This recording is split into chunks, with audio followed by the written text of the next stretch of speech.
What's up guys, Jason BD here, and in today's video I'm going to tell you 3 things you should know for summarized spoken text.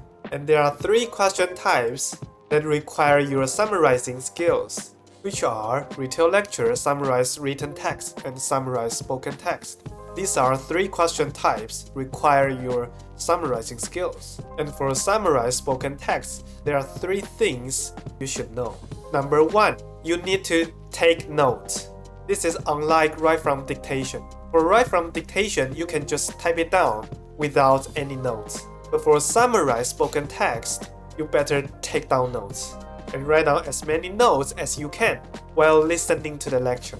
If you don't have any notes, you will forget the content, as the lecture sometimes is quite long, like 90 seconds, so you have to take down notes.